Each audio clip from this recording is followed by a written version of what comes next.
Hello yes hello. Sir. हाँ, good morning. देखो, मैंने कल पढ़ाया था जो तुम्हारा yes sir. Principal quantum number क्या है, एजीमुथल क्वांटम नंबर क्या है, मैग्नेटिक क्वांटम नंबर क्या है और स्पिन क्वांटम नंबर। ठीक है, अब उसके यस रिलेटेड कुछ क्वेश्चन है। मान लो जो प्रिंसिपल क्वांटम नंबर है, जो एन इजिकल टू 0 1 2 3 4 5, उसके लिए क्या होगा, एक ऑर्बिट आएगा। ठीक है, तो वो ऑर्बिट मान लो किसी एक क्वेश्चन में दे दिया, जो एन ऑर्बिट के लिए कितना सब ऑर्बिट और ऑर्बिटल्स होता है, और नहीं तो N orbit contains how many sub orbit and orbitals. तो पहले क्या देखना विष्णु पड़ेगा, अपना माइक ऑफ पहले करो। विष्णु अपना माइक ऑफ करो। सर वॉइस ठीक नहीं है। सारे विष्णु अनम्यूट माइक ऑफ करो। करो। एक मिनट। हाँ सर, ठीक है, अब ठीक है। माइक ऑन है। ओके, तो देखो, how many sub orbit and orbitals are present in an orbit, give their designation. ठीक है, तो पहले देखो, देखना पड़ेगा एन ऑर्बिट के लिए तुम्हारा प्रिंसिपल क्वांटम नंबर, उसका वैल्यू कितना है। ठीक है, तो एन इजिकल टू 0, उसका वैल्यू क्या होता है के।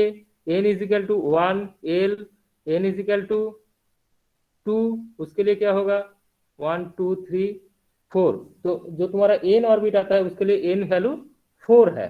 ठीक है, अब उसके लिए एल वैल्यू कितना होगा, एल वैल्यू होता है n-1 तक। ठीक है, तो एल इजिकल टू 0 1 2 3। तो एन ऑर्बिट का कितना सब ऑर्बिट हो गया, 4 सब ऑर्बिट। एल वैल्यू कौन सा डिजिग्नेट करते हैं, सब ऑर्बिट। ठीक है, तो देखो एल इजिकल टू 0, उसके लिए क्या होगा एस। एल इजिकल टू 1, उसके लिए पी। एल इजिकल टू 2, उसके लिए डी। और एल इजिकल टू 3, वो 4f है। अब ये सब ऑर्बिट हो गया। अब देखना पड़ेगा इच सब orbit contains how many orbitals. ठीक है, अब 4s ऑर्बिट के लिए क्या होगा, जो 4s सब ऑर्बिट है, एल वैल्यू 0। तो एल वैल्यू 0 है, तो क्या होगा एम एल वैल्यू 0। तो एम एल वैल्यू 0 है, मतलब कंटेन्स ओनली वन ऑर्बिटल। ठीक है, जो तुम्हारा 4s सब ऑर्बिट है वो एक ऑर्बिटल कंटेन्स करते हैं। ठीक है, उसके बाद देखो 4p है, तो 4p के लिए एल वैल्यू कितना होता है, एल इजिकल टू 1। तो अब रूल क्या है, 0 टू प्लस माइनस एल। तो एम एल वैल्यू कितना होगा, +1 0 -1। ठीक है, तो 4p जो ऑर्बिट ऑर्बिट है, तो 4p जो ऑर्बिट है वो कितना ऑर्बिटल कंटेंट करते हैं, 3 ऑर्बिटल। ठीक है, 1 +1 0 -1, तो वो है 4px 4py 4pz। ठीक है, उसके बाद आ रहा है तुम्हारा क्या नेक्स्ट, 4d सब ऑर्बिट। तो 4d सब ऑर्बिट के लिए एल वैल्यू कितना है, डी के लिए एल वैल्यू 2 है। तो 2 होने से क्या होगा, एम एल वैल्यू +2 +1 0 -1 -2।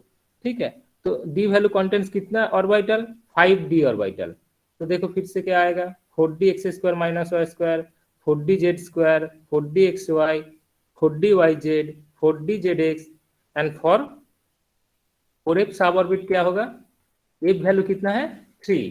तो एफ वैल्यू 3 होने से एम एल वैल्यू कितना होगा, एम एल वैल्यू 7। देखो +3 टू -3, तो +3 है, +2 +1 0 -1 -2 -3।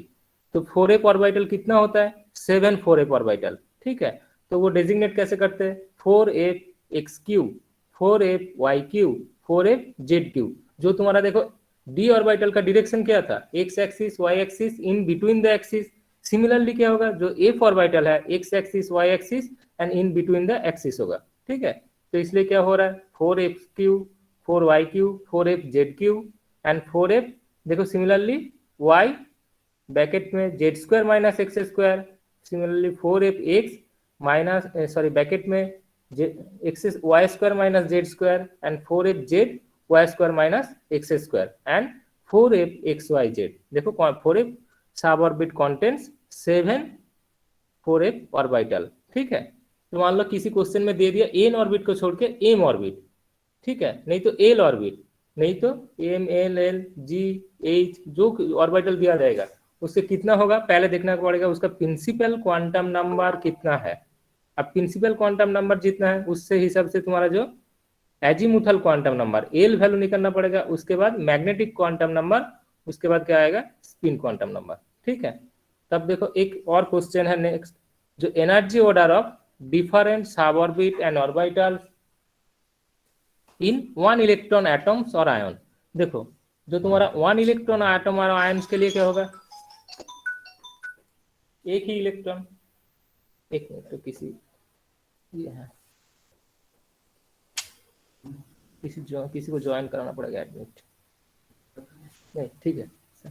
हाँ देखो, तो एक इलेक्ट्रॉन एटम के लिए energy orbit sorry energy order क्या होगा, और जो मल्टी इलेक्ट्रॉन एटम, ठीक है, दोनों का डिफरेंस है।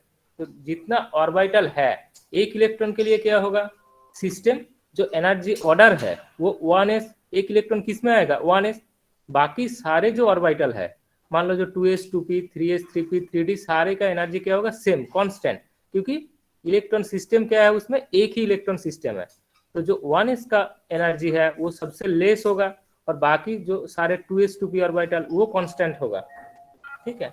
और जो तुम्हारा 3s 3p 3d सेम है, 4s मतलब जो सेम एन वैल्यू सेम है, तो एन वैल्यू सेम होने से क्या होगा, सबका एनर्जी कांस्टेंट रहेगा, ठीक है। लेकिन जब मल्टी इलेक्ट्रॉन सिस्टम है, ठीक है, एटम में मल्टी इलेक्ट्रॉन प्रेजेंट है, देखो एनर्जी डिफरेंट हो जाता है, मतलब एनर्जी इंक्रीज करते, जो तुम्हारा प्रिंसिपल क्वांटम नंबर वैल्यू है, जो n+l रूल है, उसी हिसाब से क्या होगा, एनर्जी इंक्रीज करते जाते हैं।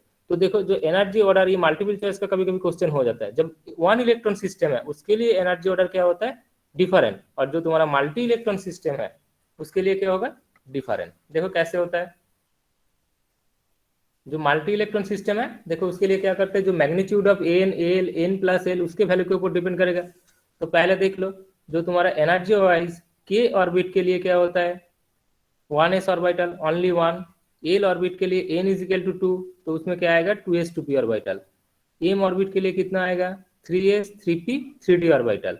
अब n = 4 के लिए क्या होगा, देखो 4s 4p 4d 4f orbital. अब जो एन ओ ऑर्बिटल के ऑर्बिट के लिए क्या होगा, n = 5, तो 5s 5p 5d 5f 5g orbital, ठीक है। और p के लिए क्या, n वैल्यू 6 है, तो 6s 6p 6d 6f 6g 6h, and for q n = 7, तो 7s 7p 7d 7f 7g 7h 7i orbital. अब क्या होगा, जो मैंने पहले ही बताया उसके वैल्यू डिपेंड करते हैं, जो मल्टी इलेक्ट्रॉन सिस्टम है उसका एनर्जी ऑर्डर डिपेंड करते हैं जो magnitude of n l and n+l value, and sometimes क्या करते हैं n/l वैल्यू के ऊपर भी डिपेंड करते हैं। तो जो रूल है देखो, पहले 1s ऑर्बिटल का एनर्जी आएगा सबसे लोअर इन एनर्जी, ठीक है, उसके बाद 2s, उसके बाद 2p, उसके बाद 3s, मतलब ऐसे चलते जाएगा, जो 1s 2s 2p 3s, उसके बाद 3p 4s, उसके बाद 3d 4p 5s 4d 5p 6s, then 4f 5d 6p 7s, then 5f 6d 7p, ठीक है। तो देखो जब क्वेश्चन में आएगा, जब 1 इलेक्ट्रॉन सिस्टम, ठीक है, और सिंगल इलेक्ट्रॉन सिस्टम के लिए क्या होगा एनर्जी ऑर्डर, जो तुम्हारा 1s ऑर्बिटल है वो सबसे लोअर होगा, और जो तुम्हारा n वैल्यू होगा, जो सारे n सिमिलर है तो मतलब उसका एनर्जी कांस्टेंट है। देखो जो n वैल्यू सिमिलर है तो सारे का एनर्जी कांस्टेंट है, 2s 2p सेम एनर्जी होगा क्योंकि n वैल्यू सेम है, क्योंकि ये सिंगल इलेक्ट्रॉन सिस्टम है, यूनि इलेक्ट्रॉन सिस्टम है। तो देखो जो n वैल्यू सेम है 3s 3p 3d energy same है। लेकिन जब तुम्हारे पास मल्टी इलेक्ट्रॉन सिस्टम है, क्वेश्चन में मान लो मल्टी इलेक्ट्रॉन सिस्टम है, तब एनर्जी ऑर्डर क्या होगा, मतलब जो एनर्जी ऑर्डर है वो not only depend on n value, वो डिपेंड करेगा n l n+l value and sometimes n/l value, ठीक है। तो इसलिए क्या होता है 1s का सबसे लेस होता है, और क्या होगा उसके बाद 2s 2p ऐसे करके ये रूल फॉलो करेगा, ठीक है।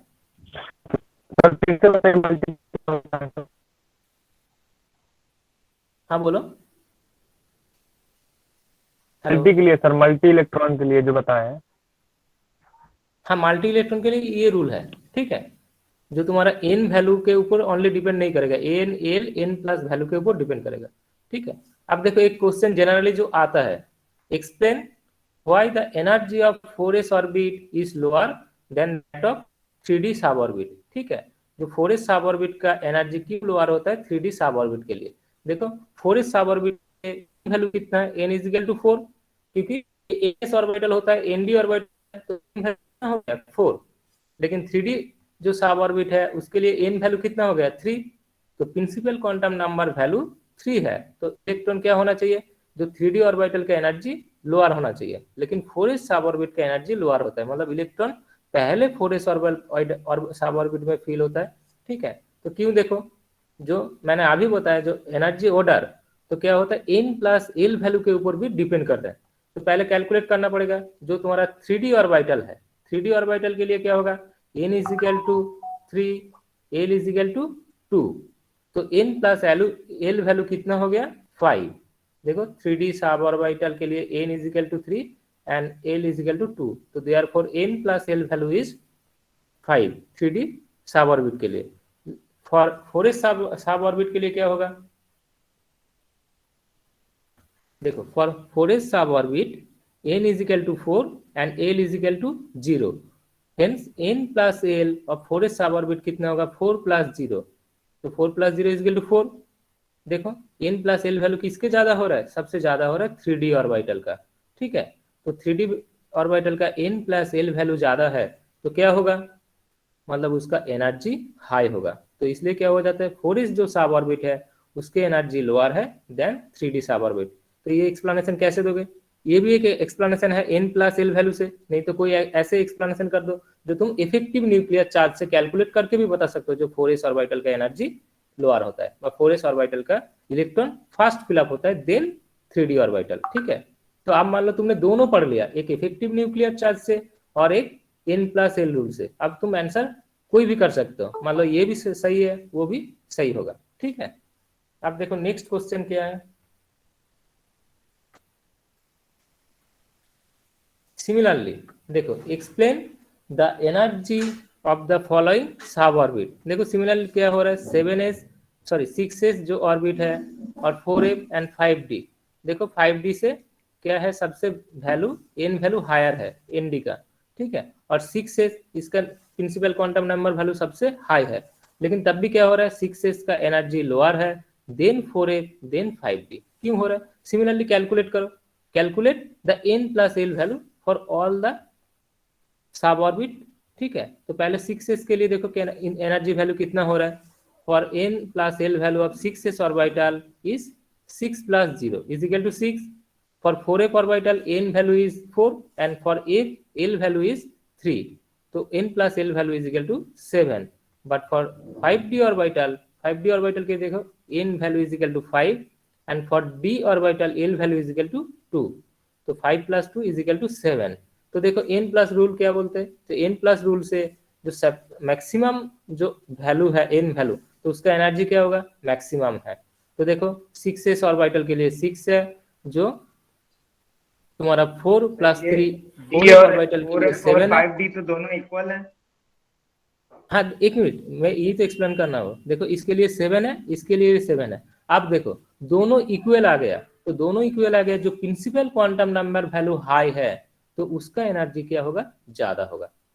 ठीक है, तो क्योंकि ये डिपेंड करते हैं, एनर्जी ऑर्डर डिपेंड करते हैं not only n plus L value, n value के ऊपर भी डिपेंड करेगा, एल वैल्यू के ऊपर भी डिपेंड करेगा, n प्लस एल वैल्यू, मतलब तीनों फैक्टर काम करते हैं। मान लो जिसमें n प्लस एल वैल्यू कम हो रहा है वो 6 है, फिर देखो दोनों में सेम आ गया 7 7, अब किसके ऊपर प्रायोरिटी किसके होगा, एक फैक्टर प्रीडोमिनेट करेगा जो प्रिंसिपल क्वांटम नंबर है।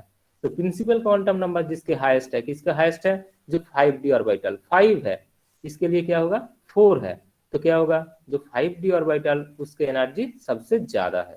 ठीक है, तो सिमिलर एक्सप्लेनेशन देखो 7s 5f and 6d orbital. ठीक है, तो उसके लिए कैलकुलेट करो,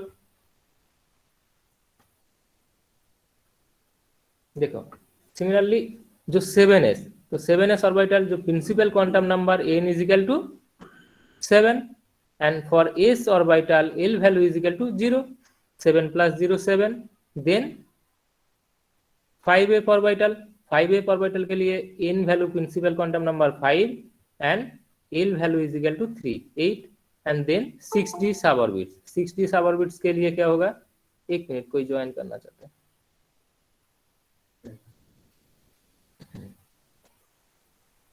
ठीक है, देखो 6d ऑर्बिट सब ऑर्बिट के लिए क्या है 6 प्लस 2, मतलब एक्सप्लेनेशन इजी है। पहले चेक करो उसका n प्लस एल वैल्यू किसका ज्यादा हो रहा है, तो वो होगा higher in energy, then check करो दोनों सिमिलर है, दोनों सिमिलर है तो क्या चेक करोगे उसका highest principal quantum number value, तो highest principal quantum number value similarly क्या हो रहा है 6d का 6 सबसे ज्यादा है, ठीक है, तो इसलिए एनर्जी वाइज प्रायोरिटी किसका होगा, 6D greater than 5F then 7S, ठीक है। तो देखो 6D greater than 5F greater than 7S, ठीक है।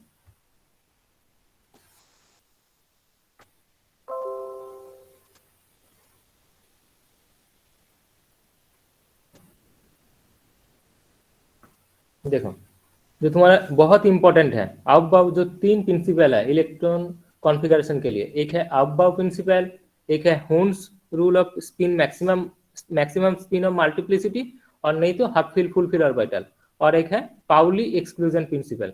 तो फर्स्ट प्रिंसिपल इज क्या, जो आउटबाउ प्रिंसिपल है, ठीक है। तो आउटबाउ क्या है, आउटबाउ एक जर्मन वर्ड है, उसका मीनिंग क्या है, मीनिंग है बिल्डिंग अप और कंस्ट्रक्शन, ठीक है। तो बिल्डिंग अप और कंस्ट्रक्शन है क्या, इसलिए इसको एक सेकेंड नेम भी है, बिल्डिंग अप प्रिंसिपल और कंस्ट्रक्शन प्रिंसिपल, ठीक है।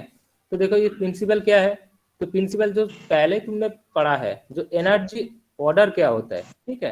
तो आउटबाउ प्रिंसिपल डिस्कस इसे करते हैं, जो तुम्हारा लेस एनर्जी ऑर्बिटल है, तो लेस एनर्जी ऑर्बिटल क्या होगा, वो ग्राउंड स्टेट में होगा, ठीक है। और जो तुम्हारा हायर एनर्जी ऑर्बिटल, तो हायर एनर्जी ऑर्बिटल क्या होगा, फील बिफोर होगा, ठीक है। तो पहले कौन सा इलेक्ट्रॉन फील होगा, जो तुम्हारा लोअर एनर्जी ऑर्बिटल।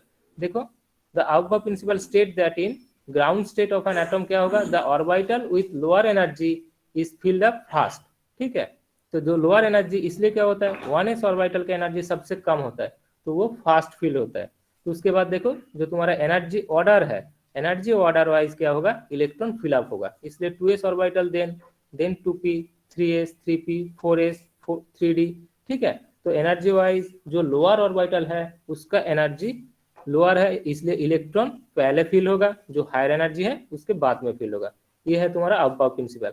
तो मान लो क्वेश्चन में ऐसे दे दिया, ठीक है, मान लो किसी एग्जाम्पल में आया, क्वेश्चन में आया जो स्टेट एंड एक्सप्लेन आउटबाउ प्रिंसिपल, तो कैसे लिखोगे, पहले कुछ नहीं लिखना है, जो ऐसे aufbau meaning German word build up construction principle, ऐसे कुछ नहीं लिखना, जस्ट स्ट्रेट फॉरवर्ड आंसर लिखो, जो aufbau principle state that in the ground state of an atom the orbital with a lower energy is filled up fast.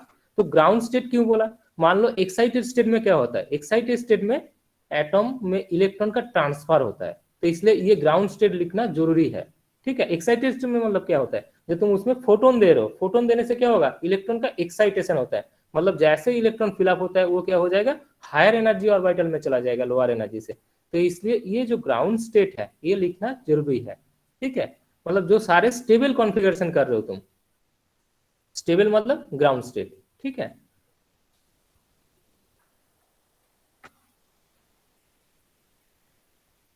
अब देखो जो aufbau principal है इसका भी कुछ लिमिटेशन है, मतलब एक्सेप्शन होता है, ठीक है।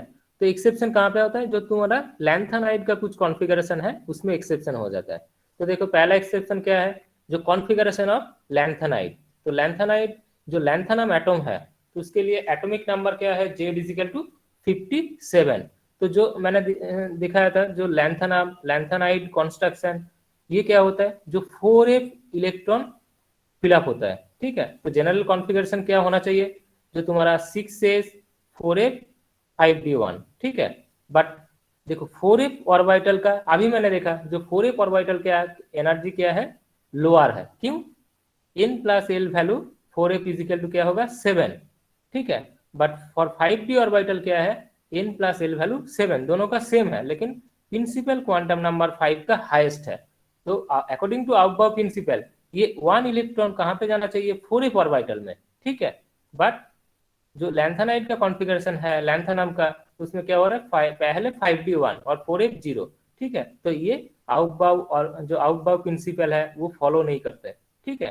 तो उसमें एक्सेप्शन क्या है, जो तुम्हारा 6s2 4f1 5d0 होना चाहिए, लेकिन उसका स्टेबल इलेक्ट्रॉनिक कॉन्फ़िगरेशन है 6s2 4f0 5d1, और 2-3 ऐसे एक्सेप्शन है, ठीक है। सिमिलरली देखो जो एक्टिनियम, मैंने क्या बताया, जो तुम्हारा लैंथेनाइड एक्टिनाइड, ये सारे कॉन्फ़िगरेशन में थोड़ा प्रॉब्लम होता है, जो आउटबाउ रूल फॉलो नहीं करते, ठीक है। तो जो 5f ऑर्बिटल, सिमिलरली देखो जो लैंथेनाइड से एक्टिनियम में डिफरेंस क्या है, सिमिलर, एकदम सिमिलर है, प्रॉपर्टी ऑलमोस्ट सिमिलर है, सिर्फ जो तुम्हारा 7s ऑर्बिटल उसमें क्या था 6s ऑर्बिटल, उसमें 4f, ये 5f हो जाता है और ये 6d।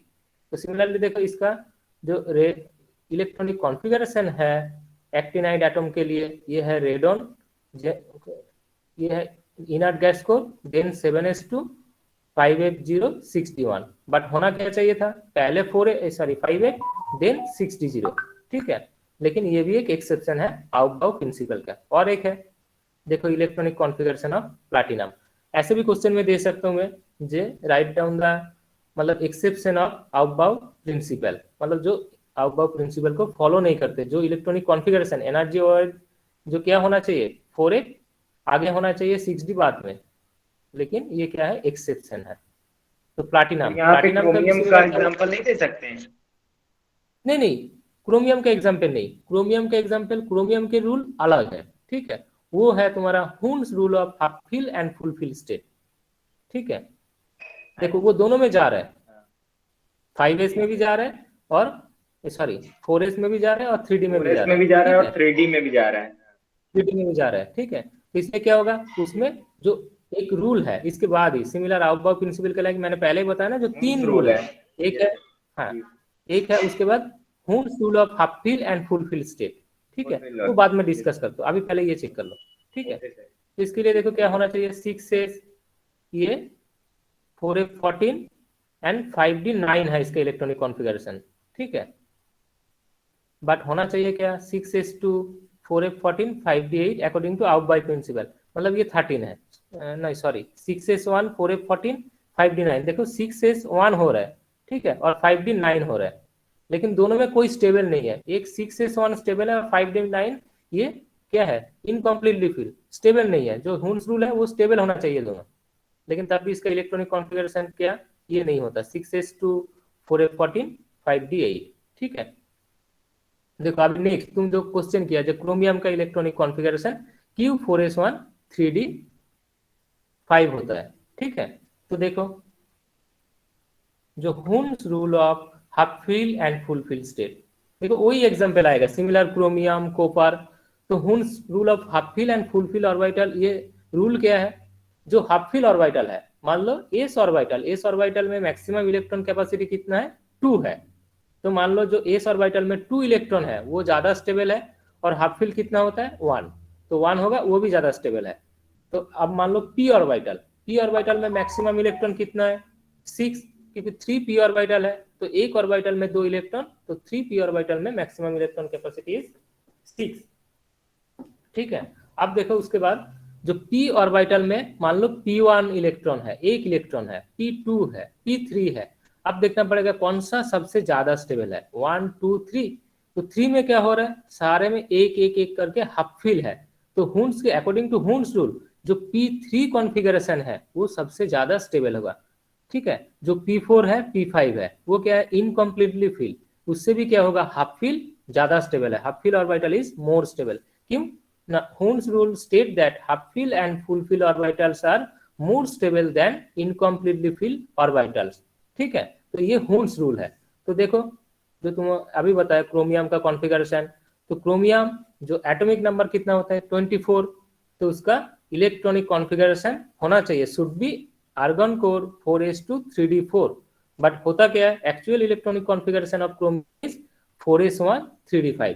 तो ये कैसे एक्सप्लेन करोगे, ये एक्सप्लेन करना है मतलब कोई भी कॉम्पिटिटिव एग्जाम में जो एक्सेप्शन है उसको ही पहले लेके आए थे, क्यों, क्योंकि बच्चे के दिमाग में क्या होगा जो पहले ये कॉन्फ़िगरेशन ये होना चाहिए 4s2 3 रिपोर्ट मैंने सही कर दिया, लेकिन अकॉर्डिंग टू हुन्स रूल क्या होना चाहिए जो 4s1 3d5। क्यों 4s1 3d5, देखो 4s1 में मैक्सिमम इलेक्ट्रॉन कैपेसिटी 2 है और हाफ फिल कितना है एक इलेक्ट्रॉन से, तो ये क्या है मोर स्टेबल। अब देखो 3d जो d ऑर्बिटल का मैक्सिमम इलेक्ट्रॉन कैपेसिटी क्या है 5d ऑर्बिटल है, तो मैक्सिमम इलेक्ट्रॉन कैपेसिटी होना चाहिए 10 जो मोर स्टेबल है। और एक स्टेबल स्टेट है जो हाफ फिल मतलब क्या होता है 10 से हाफ d5। तब देखो जो 4s1 ये भी मोर स्टेबल और 3d5 ये भी मोर स्टेबल, तो दोनों मोर स्टेबल है तो वो कॉन्फ़िगरेशन क्या होगा मोर स्टेबल।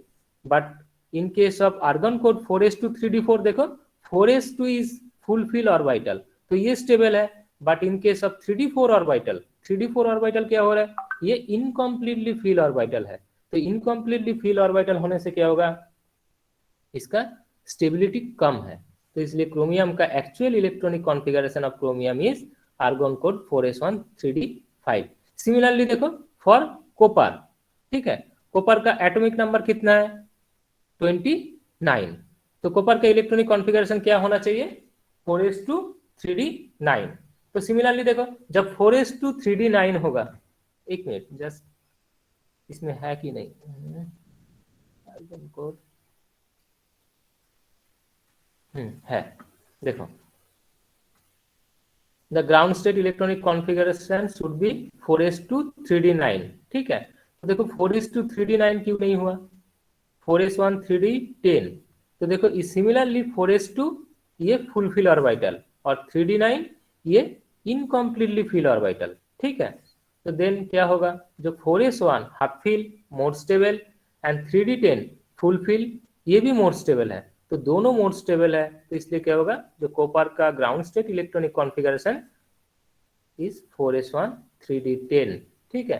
देखो कोई भी ज्वाइंट के एग्जाम में, जो IIT जैम के क्वेश्चन के एग्जाम में क्या आता है, ऐसे मल्टीपल चॉइस आ जाता है जो एक्सेप्शन में है, ठीक है। अब देखो हुन्स का दूसरा रूल क्या है ना, सेकेंड रूल ऑफ हुन्स क्या है, Hund's rule of maximum spin multiplicity.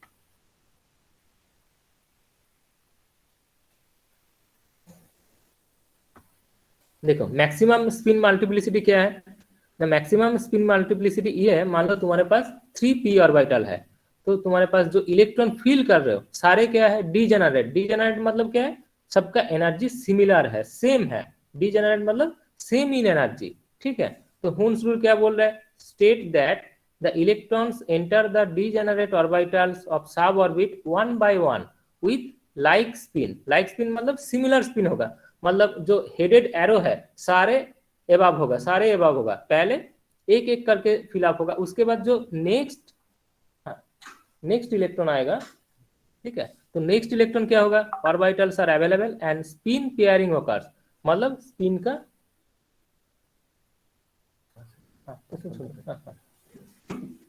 तो नेक्स्ट जो इलेक्ट्रॉन आएगा वो क्या होगा, पेयरिंग होगा, मतलब सेम स्पिन में नहीं होगा, वो ऑपोजिट स्पिन में फिलअप होगा, जब तक क्या है वैकेंट ऑर्बिटल है और ऑर्बिटल अवेलेबल है।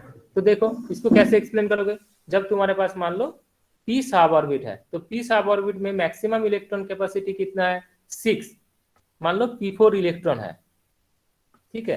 तो अकॉर्डिंग टू हुन्स रूल क्या करोगे, पहले एक इलेक्ट्रॉन फिल करोगे, उसके बाद नेक्स्ट इलेक्ट्रॉन, देन जो तुम्हारा सिमिलर सेम इलेक्ट्रॉन है, देखो सेम स्पिन में फिलअप नहीं है, ये है ऑपोजिट स्पिन पेयरिंग, ठीक है, और नहीं तो अलाइक स्पिन में होगा, ऑपोजिट स्पिन में फिलअप होगा।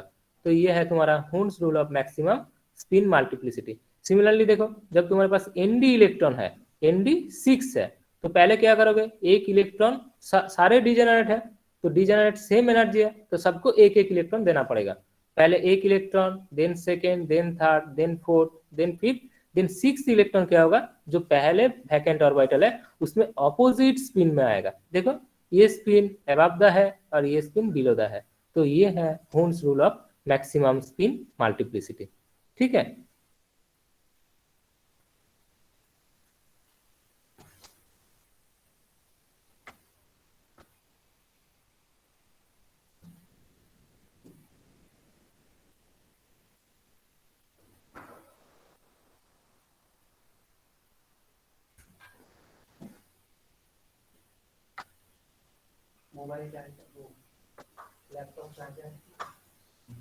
Hello, yes sir. हाँ किसी को कोई प्रॉब्लम है ये समझने में? No sir.